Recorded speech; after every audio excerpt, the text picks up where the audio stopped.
Hi, welcome to another video on the My Fragrance Journey channel, right? So on this fragrance journey, there have been fragrances that have come and gone, you forget about, and then you see it, and then it triggers a memory, and then you just want it into your collection, right? And yeah, one of those is Avon Luck for Him, right? So essentially, a bit of history around Avon, the house of Avon or Avon company of stuff, cosmetics. Avon's history began in 1886 with David H. McConnell, a book salesman who offered perfume samples as an incentive for customers to listen to his pitches, right?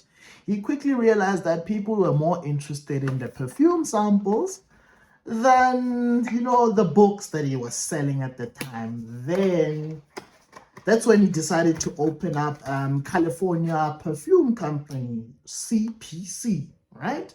So, oh yeah, man. So this is one of those fragrances that I once had in my, my journey, my fragrance journey, and I totally forgotten about it until I saw it online, and I'm like, no, man, I remember I used to have that, and I enjoyed it at the time, right? So at the time, well, my taste was a bit simple, so something like this, man, it was good, right? So yeah, so the Avon company was initially focused on direct selling, which is still mainly is, with a lot of women serving as the representative, hence there was a song, Avon Lady, I'm your Avon Lady. Yeah, something like that. So you definitely knew an aunt, or had a sister, or your mother used to sell Avon at some point in your life, right? So right now, Avon is a global direct selling cosmetic company and is now a subsidiary of Natura & Co. Following the completion of a recent acquisition by the Brazilian beauty company, Brazilian beauty firm, for an undisclosed amount, right? So Avon is now owned by Natura & Co., a Brazilian company, beauty company, right? So yeah, it's come a long way. Now it's owned by a Brazilian company from being a company essentially started by a salesman who was selling books, right? So yeah, so Avon Luck released in 2014, and it even had a perfume. I was quite shocked that it even have a perfumer. So these fragrances, you take themselves very seriously, right? You get fragrances in this day and age that don't even have a perfumer on them, so they're like mass produced. I don't know by what, but yeah, nicely packaged. This is nice and simple, but yeah, it does the job, I must say. It's cheap, simple, but it's a nice packaging. I like it, right? The atomizer, nice release of the fragrance. So it's a woody aromatic 2014 release, launched, like I said. The perfumer David Appel. And yeah, top notes here: mandarin, orange, pink pepper, and lavender. And then you've got the aromatic spices. Just I don't know what those are, but it's a combination of that. Very spicy and a bit fresh. And then you've got nutmeg, cedar, and mimosa.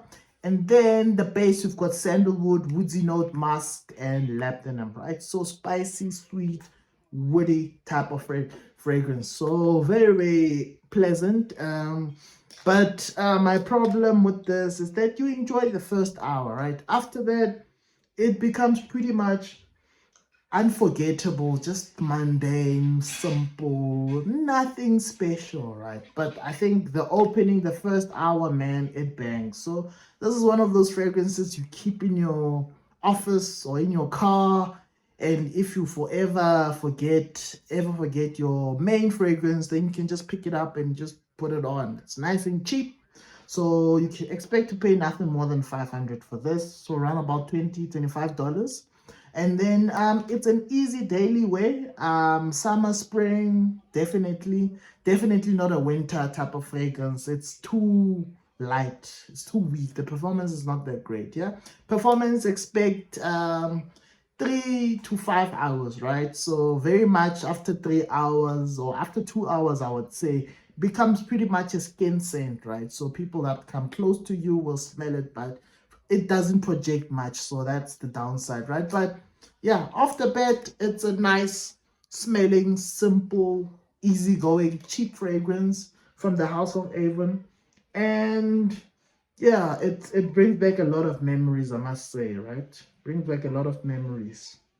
Yeah, feeling lucky, even luck. Yeah, yeah, what a discovery. Yeah, it's always been there, but it just caught my eye, and yeah, I just had to come closer and get myself a bottle. It's pretty cheap, so yeah, it didn't hurt. So with that said, would I recommend this for grown men? Hell no. This is a teenager, early 20s type of guy, type of fragrance, you know. If you know your business, you're about your game, you're a grown-ass man, stay away from something like this, man. You can do better. Trust me, you can do better. Even just slightly above this price range, the Middle Eastern clone brands do a much better job, I think, at production of fragrances than something like this. So yeah, I think that's the downside of the whole compilation of this. It starts off well, but quickly disappoints, right? So yeah, with that said, please like, subscribe. Till next time, peace.